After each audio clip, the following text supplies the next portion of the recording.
Well, guess what? Here he comes. Tony Crowder has a special for us today. Put those hands together and let's welcome him up here.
time Tony does that, I watch him and I go, gosh, that'd be cool to play 12 instruments on your own in your brain and have no keys or anything. You're just like, I think I'm just going to play this today. And you just do it, and it sounds good. And if I picked that same thing up, you would all probably leave church today. So we are appreciative of all of that. Thank you for sharing with us. And I'm here for the brief introduction because he's already up here. So here he comes. Let's get excited. It's Sean Middleton with the message.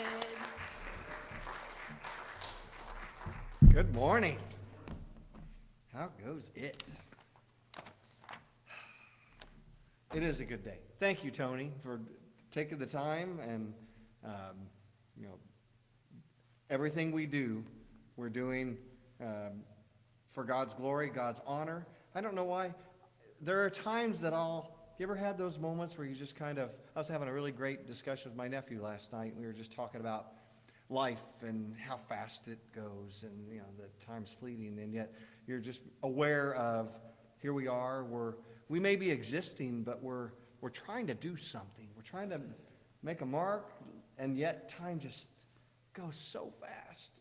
That's not this morning's message. I'm mindful of that we need to take the time to appreciate the joys of just like that, bringing a beautiful song for all of us, praising God and getting into it, and not just making light of that effort, but just knowing that if he's worthy, worthy is the Lamb. That's a good song. Anyway, but God's good with everything. Just so thankful. I don't know. I mean, we're headed into that time of year, right? With one of the girls joking, like, do we have Thanksgiving music? It's like, we're getting ready for Christmas music, but we don't have Thanksgiving music. We don't do that, do we? The fall decor is fun. All of my family likes the fall decor, but I can't think of a Thanksgiving set of music. It's not there. Don't know that we have a genre for that. But we can be thankful in all things, and here we are getting ready to experience that time of year. So here we are, just wonderful times in God. All right, I thought these were kind of cute. So this one I've heard, these are back to my little kids. I just love them. A Sunday morning, the pastor was noticing that this little boy was staring up at the large plaque that hung in the foyer of the church, and he was covered with names and small American flags and all these kinds of things. And this little one was staring at the plaque for a long time. The pastor walked up and stood behind the boy and said quietly, "Good morning." "Good morning, Pastor," replied the little man, still focused on the plaque. "Pastor, what is this?" the little boy asked. He said, "Well, son, it's a memorial to all the men and women who died in the service." The boy got super sober, stood together, staring at that plaque, looked up with a quivering voice and said, "Which service, 9 or 10:30? Oh, no. That's tough. And, okay, this is also cute. So this little girl, or little one, Joey, was asked by his mother what he had learned in Sunday school. "Well, Mom, our teacher told us how God sent Moses behind enemy lines on a rescue mission to lead the Israelites out of Egypt. When he got to the Red Sea, he had his engineers build a pontoon bridge, and all the people walked across safely." Yeah. "And then he used his walkie-talkie to radio headquarters and call in an airstrike, and they sent the bombers, and they blew up the bridge, and all the Israelites were saved." The mom says, "Now, Joey, is that really what your teacher taught you?" his mother asked. "Well, no, Mom, but if I told you what the teacher did say, you'd never believe it." I just love kids. I just love them. So, what was the last one? All right, this is cute. Finding one of her students making faces at others on the playground, Mrs. Smith stopped to gently reprove the child. Smiling sweetly, the Sunday school teacher said, "Bobby, when I was a child, I was told if I made ugly faces, it would freeze and they would stay like that." Bobby looked up in her face and replied, "Well, Miss Smith, you can't say you weren't warned." And then the fight started. Kids will just come up with all kinds of stuff. I think that's my point, I guess, for all that discussion. I just love it. I just love kids. But I do, actually this morning, in the time I have, I do want to talk to you we're gonna talk about kids quite a bit, in the sense that I want to talk to you this morning about living out loud. And there's so many, I mean, lots of songs come to mind about living in the moment and trying to take advantage of what you have. And maybe that's why I started off this discussion being aware of time and where we are and what we have, what's available to us, and knowing what it looks like to live life right here and now, not just, because many of us live life in the past.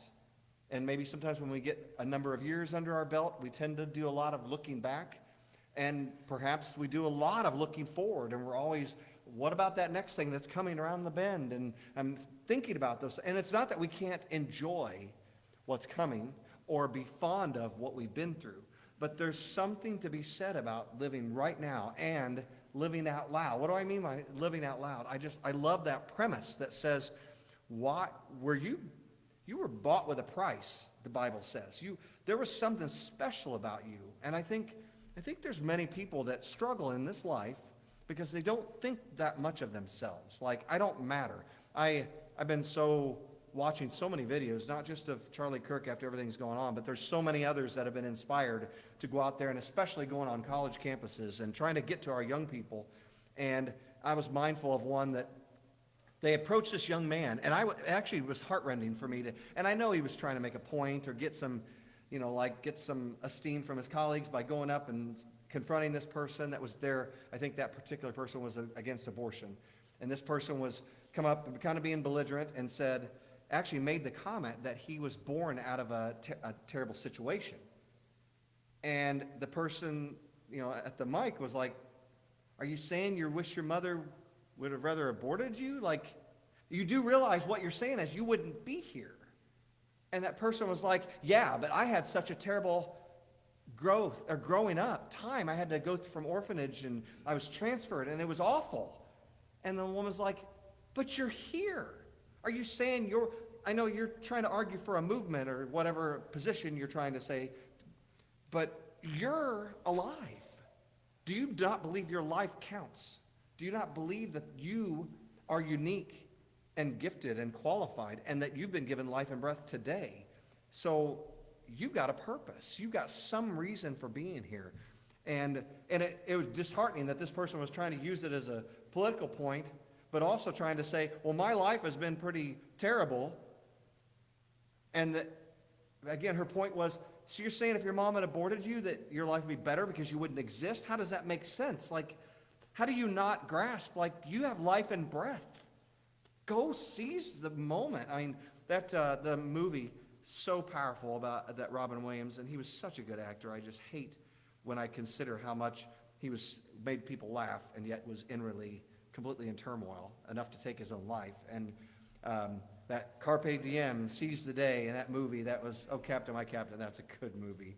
Wow, that's a tough one to have to watch. But so inspiring in the sense that, why are you not living today as if, like Tim McGraw said, like, should we live like we're dying? Should we do that? Would that change our perspective and how we take advantage of this moment? We were not designed to be stagnant creatures. We were designed to be active and move. I mean, Camry can even tell you in her profession, like, one of the things that gives people the most difficulty is they get inactive and they quit moving. It's like in life, we got to move. We got to move. This is a good song. We got to move. We should be doing aerobic exercises in the church. Yes, Christy, that's what we need. Teaching something, we can be teaching when the Lord gets ready. That's a good song, anyway. But she would acknowledge that many people, their problems worsen when they just become inactive. And moving, isn't it amazing, keeps so many things going. But I love this. Our lives, we were meant for a purpose. We were given life and breath to do something special. You can turn my first verse this morning, talking about in 1 Peter 2. And I love this because he says, you also, like living, I love another translation says lively stones, being built up into a spiritual house to be a holy priesthood, offering spiritual sacrifice acceptable to God through Jesus Christ. I love that. We were meant to be a lively stone, a living stone, a representation of God in Christ.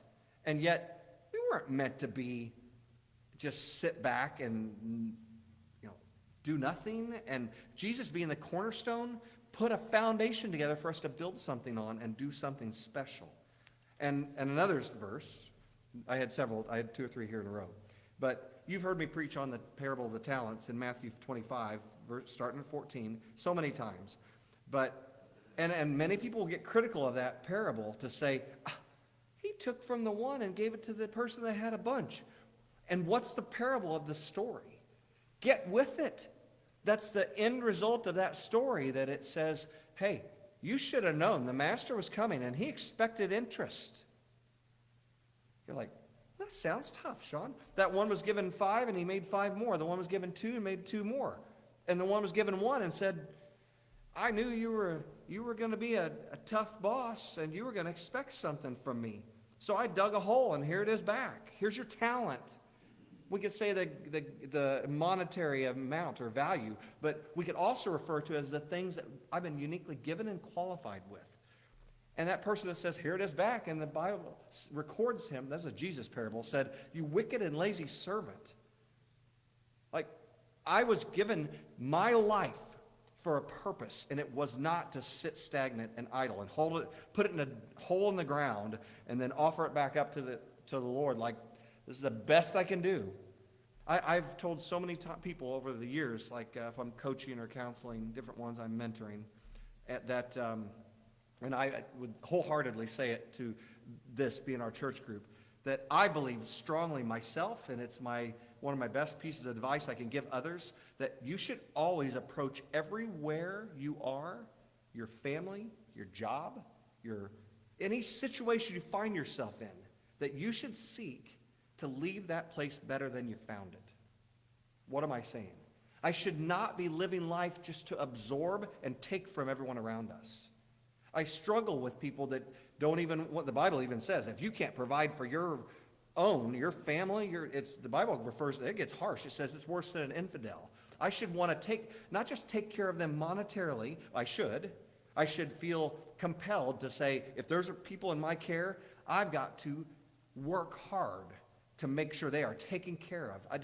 It's a job, but it means anything I do, I should be mindful of that. But I should also recognize that I wasn't given life and breath to absorb and take in and not contribute back. I think as a nation, that's part of the reason many have lost their way. Many people don't recognize that the Bible says we were bought with a price. That means I'm not my own. It means, no, it isn't my body, my choice. I actually don't have full control of my faculties. If I was given the gift of life, that means I owe something with my life and breath. Like, Sean, that sounds harsh.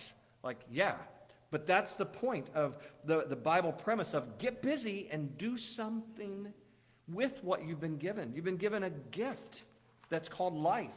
We shouldn't squander it by just absorbing time and energy from everyone around us. I should be contributing back. Why do you think that verse talks about that I want to lay up an inheritance for my children's children? We've talked about that. And it's like, that I know that's talking about, that could be financial, could also be spiritual and mental. That means I should leave a legacy for the next generation to say, follow my example, because I work hard, I provide, but I also do things with my time and abilities. I give back. I give back to my family. I give back to my community. Whatever it is, I volunteer my time. I don't just do what's expected of me. I go over and beyond. I do more. And I push it. And I don't feel bad about that. I'm not stuck and I'm not fearful of that. And what my inspiration for thinking about this discussion was considering the little child. And I came across this here recently about the difference between us as adults and children. And I believe it has contributed to many times people becoming, you say, we were driving yesterday, and I didn't even pay attention, point it out to the girls, but I drove by, and there were several farm ponds. And you could tell a lot of those farm ponds, they don't have a good inlet and no outlet. You know what happens to those farm pond? You ever been by an old farm pond that doesn't have a good inlet, and it doesn't have an outflow, so there's not fresh water? They were all mossy and grown over, and I would say the word stagnant. I was thinking to myself, would you like to go take a swim in that? Like, that guy, that crocodile hunter used to be on that TV show the girls used to love. Not the Steve Irwin, but that other guy used to go diving around and capturing crocodiles. Remember that guy? I can't remember his name. And he'd dive into this gross water trying to get a crocodile out of there. And I'm like, that is not my forte. That wouldn't be my job description. But the point is, our lives can become like that if we're not careful. And I was mindful of the little ones, to take and revitalize some of this mindset of us to say, you know what? A child can understand what it's like to change the atmosphere in a room. Here's the question I was going to ask. I think this is so great. How many times do you think the average 4-year-old laughs in a given day? And you can ask, you can think about that. I mean, you can shoot me a number if you think. What would you guess? How many times would you think an average 4-year-old laughs in a day? 60. Give me a bigger number. 150. Keep going. Okay, now we're too high. Come on down. Vroom. I kept asking bigger. 300, I heard. 300. Average 4-year-old laughs 300 times a day. Guess what the average 40-year-old laughs? You're close. She said 2. 4. 4. When I heard that, so right? 4. And an average 4-year-old laughs 300. What is the difference? What is different about that 4-year-old? And then as you consider a 4-year-old, think about everything that would crack up a 4-year-old. Everything cracks up a 4-year-old, right? You can be walking. They take themselves. They can make fun of themselves as much as laughing at everything else around them and everything in their situation. And then what I thought was here's a cute little story. So I just love this. Somebody was saying, they were talking about this 5-year-old nephew of this person. And I was sitting on a doorstep when his brother Joe perched on my lap, warming up after a run, and was running through the sprinkle. I asked Joe, do you know where Bob is? Is he in the sandbox? He was out of sight around the corner. There was a silent pause, then an explosion of laughter behind and around me. Bob popped into view, grinning and beaming, his whole body filled with delight. You thought I was in the sandbox. He was giggling and laughing. I was right behind you. Why was that so hilarious? And the comment is, only a 5-year-old knows, right? But it made me laugh too, is the point of this person. It said, experiencing the delight of watching this little one get so caught up and beside himself over, you thought I was over there, I was over here, you silly, all those things. And here's what was instructive. Not only was that 5-year-old laughing, but the adult was laughing because the 5-year-old was laughing. And I had a note, actually, in lieu of time, I didn't bring it up, but I may have shown it before. The guy on the subway, and it's an experiment. It's not, have you seen it? There's a guy on the subway, he's watching an iPad, and he just starts laughing. And they're watching everybody in the subway car, if you haven't seen this one. It's hilarious to watch, because at first, people just watch him laugh. And he just starts out kind of laughing like he's watching something, but it's put on. They're trying to get everybody's reaction. And first, you just see smiles. Maybe if somebody's broken, maybe they're frustrated, maybe they've got a lot going on in their head, right? They're riding the subway home. First it's smiles, and then it's occasional, then it's a crack, and then and he's like totally belly laughing. Pretty soon, everybody in the car is laughing out loud. And it's like, it was contagious, wasn't it? But it took someone to start that. And then it begs an important question. Why? What does a 4-year-old have that an adult doesn't? And then I could also do this. We could talk about laughing, and without spending a lot of time, I love this. This goes back to, there were studies going back to 1979, and they were referring to anatomy of an illness. This gentleman, what was his name? Cousins, that did these articles. Talk about people, he studied people suffering from inflammatory arthritis. And he studied and found that at 10 hearty minutes of, he called this hearty guffawing, watching the Marx Brothers. That shows you who would use the word guffaw today. That's not a term. But he said 10 hearty minutes of laughing produced 2 hours of pain-free sleep. This is back going quite a ways back. And that inflammation and pain were both significantly reduced. Isn't that interesting? Studies have shown that laughter reduces levels of stress hormones such as cortisol, epinephrine, dopamine. It increases health-enhancing hormones such as endorphins, neurotransmitters, the girls would love this, infection-fighting antibodies, and improves blood flows to the heart, all resulting in greater relaxation and resistance to disease, improved mood, positive outlook. Is anybody convinced that we need to laugh more in our lives? What does a 4-year-old have that we don't? And I love this verse from Proverbs 17:27. A hearty spirit does good like medicine, but the opposite is like rottenness to the bones. That's in Proverbs. I love that one. So if that's the case, if laughter can change that, and a child grasps the point of laughter, where did we lose it? And what is it about our lives? And I remember, I started this whole discussion about living life out loud, living to the fullest, and yet a 5-year-old can run circles around me with living out loud.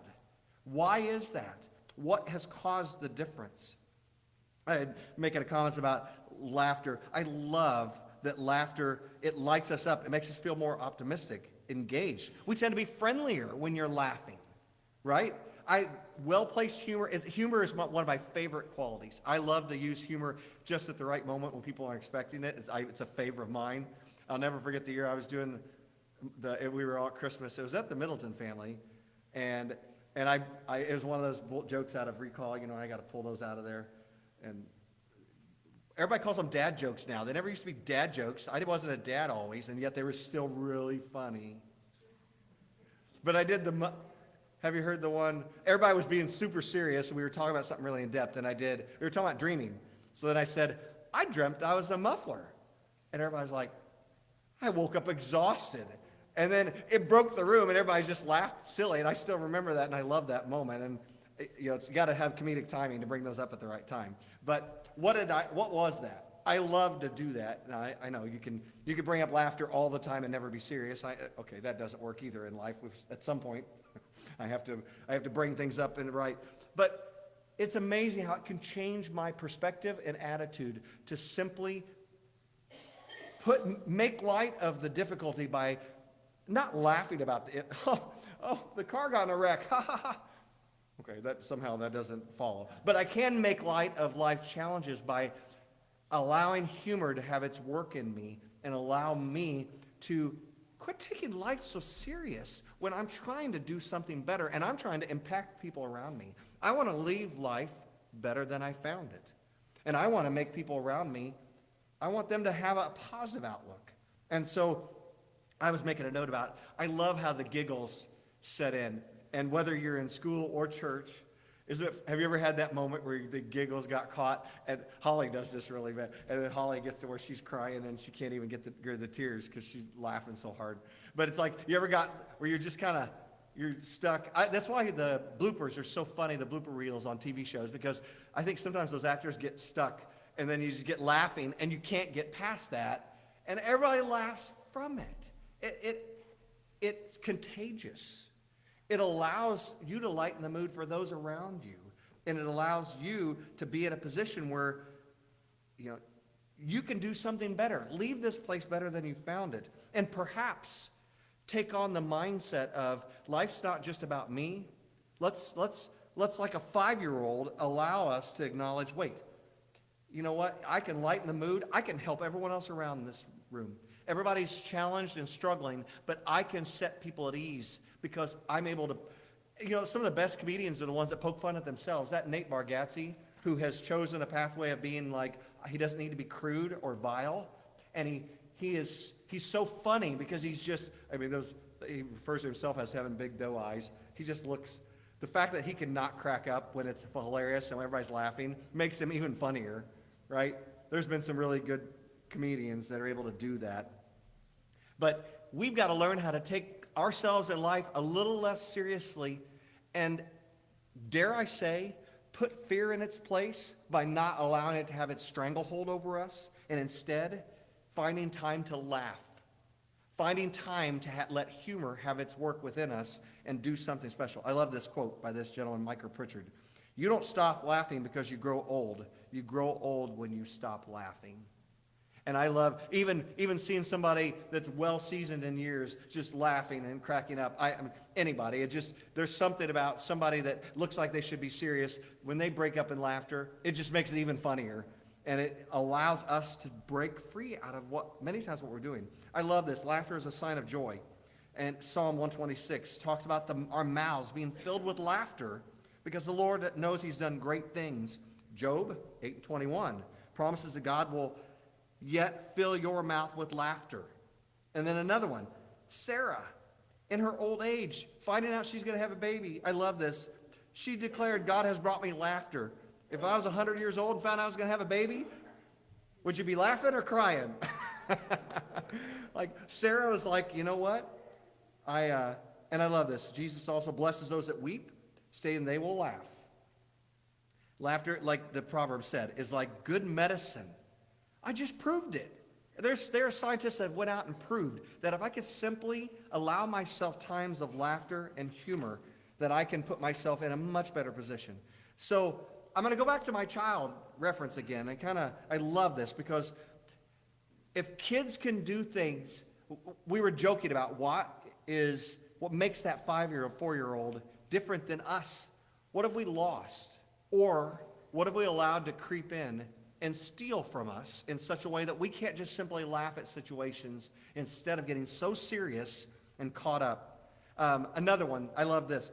They went into a group of people and asked a group of adults, can you draw a picture? Now, many times the adults don't want to raise a hand in a crowd. They're like, I'll let someone else do. I don't want to raise my hand. Many of the adults, no one said they draw a picture. And I'll be honest, as I was listening to this, I thought, when was the last time I just sat and drew a picture? But they went to a group of 5-year-olds and said, can anybody draw a picture? Everybody raised 2 hands. Of course I can. And what was funnier to me is they asked a 5-year-old in the midst of the adult and said, can that adult draw a picture that hadn't raised its hand? And they're like, yeah, if they have the right crayons and markers. Like, there was no question about whether they could draw a picture. It was, do you have the right tools? I mean, in that child's mind, it was simply, of course you can draw a picture, silly, and laugh about it. Of course you can draw a picture. But adults, when asked that question, can you draw a picture? We're like, can't remember the last time I drew a picture. Why? Get out the coloring boards. Next Sunday morning, we're going to get out here, we're going to draw together. But it is amazing the creative release that happens when I stop. So what is it? You know, I know there's that phrase that said, I learned everything I need to be a better human in kindergarten, 5-year-old, right? Like how to be nice to people, how to share. Asher's still working on sharing, but he's not at kindergarten age yet. He's got time. But what is it about that? And then Jesus did this in Matthew 18 and called a little kid over and said, he put him in the midst and said, I say to you, unless you turn and become like little children, you're not entering into the kingdom of heaven. And it's a tough scripture because it's like, wait, we got to be kids? No. What was he asking them? That heart of trusting. One of those other things that we seem to have lost in our frustration and fear and living life, that those things have crept in and we've lost touch with that inner child that says, I'm just going to laugh because you said something silly. There was another story. I love this person was talking about if you were in the grocery store and something silly came to mind, would you laugh out loud? Because a 5-year-old would, right? If you told something silly to a 5-year-old, they'd laugh out loud. Like they wouldn't hide it and they wouldn't hold it in. It'd be like, that's funny. That needs laughed on. That needs laughed at. But if you did that in the grocery store, pushing your cart, what would everybody else say? Somebody's lost it. Because as an adult, somehow we've got to be more reserved and calm, and we can't do that. We can't make life better for everybody around us because we got to be serious. And you know how life is coming. Monday's tomorrow, and things come at us full force. There's lots of responsibility. Don't you get that? That's what I started this discussion. Of course we get responsibility. I want to leave life better than I found it, but that means impacting the atmosphere around me.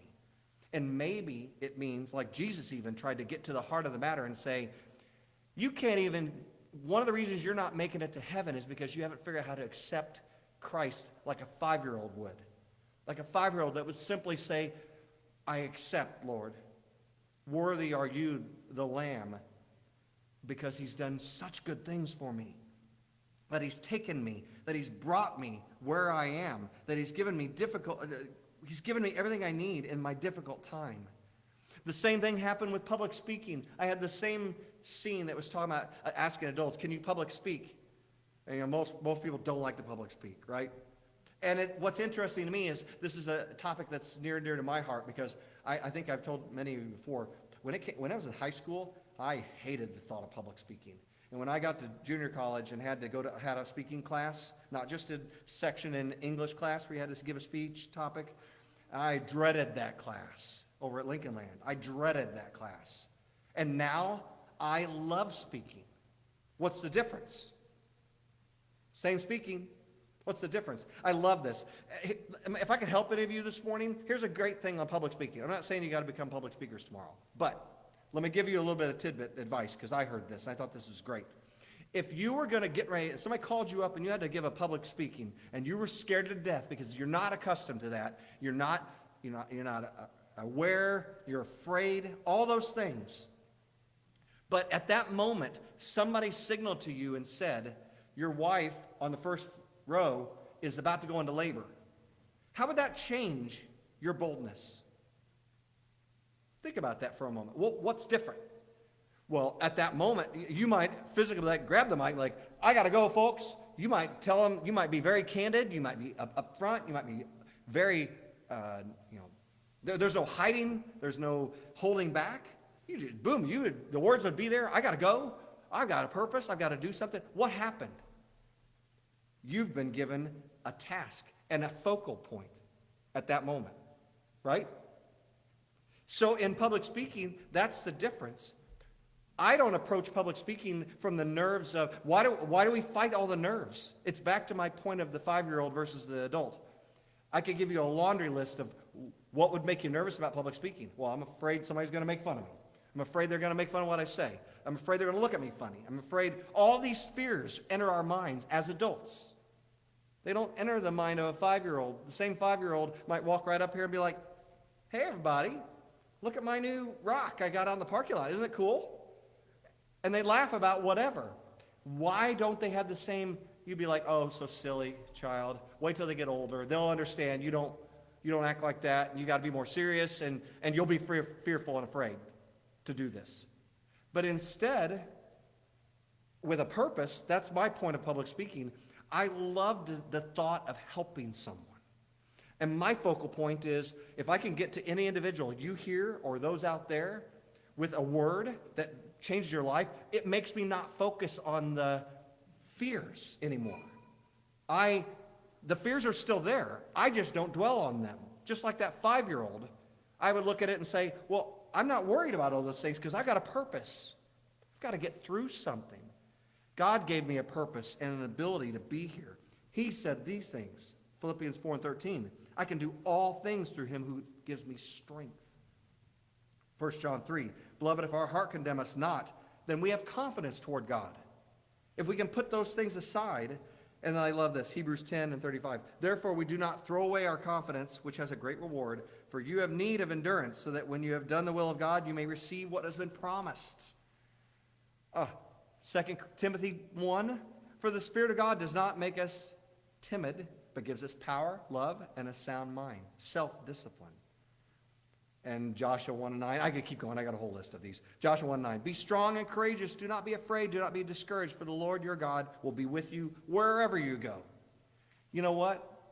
Kind of like those 5-year-olds, once again, they know Dad and Mom have their back. It's why they can be so lighthearted.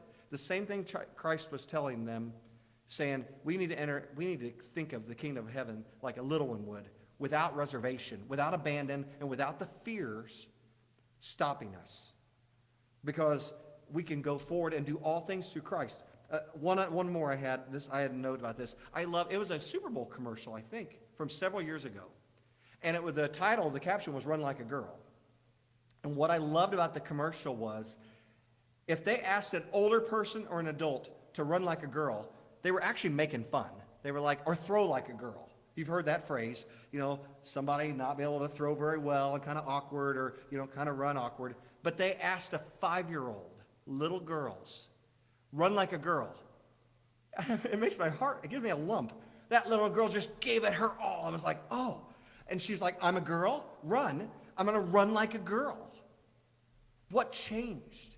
And actually frustrates me to think that somewhere along the line, somebody received a connotation that says you can't do things the same as someone else. So, but you go back to that 5-year-old and you say, run like a girl, and she just runs with everything in her. She's not trying to make fun. She's not trying to put on airs. She's not worried about what people say or think. You told her, run like you, and she's like, I'm a girl, and I'm proud of it, and I'm just going to run, because that's what you asked me to do. And somewhere in there, 2 Timothy 1:7, God has not given us a spirit of fear, but of power, love, and a sound mind, that I can do all things through him who gives me that strength and that ability. So, well, oh goodness, I had so many other good ones. Fear is a liar by Zach Williams. I had that comment kind of talking about that we shouldn't, it's a liar, and yet it holds adults captive. And it's somewhere along the lines we've lost touch with that 5-year-old that says, you know what, if something's silly, I'm going to laugh, and I love the fact that everybody in the room might laugh with me because it's silly, and why wouldn't you laugh? And why wouldn't I make light of those things that are trying to steal from me and rob my joy and my purpose and my vision? Instead, I can live out loud right now because God's given me talents and gifts and abilities, and frankly, he gave us life and breath today. Pray with me then. Lord, I just thank you for your goodness, your blessing. Lord, you are so good. You are good over all things, Lord, and we can take instruction from our little ones. I think sometimes we've lost touch with that little one that's within all of us, that frankly we all grew up at some point, and as a part of growing up, maybe we lost a little bit of who we are and who we could be, and that we could do something better with our time, talents, and abilities, and give back and work hard and make a difference, and yet leave the place better than we found it, because we can encourage those around us to laugh and live life, and we can love you through it. And we just love you and praise you in Jesus' name. Amen.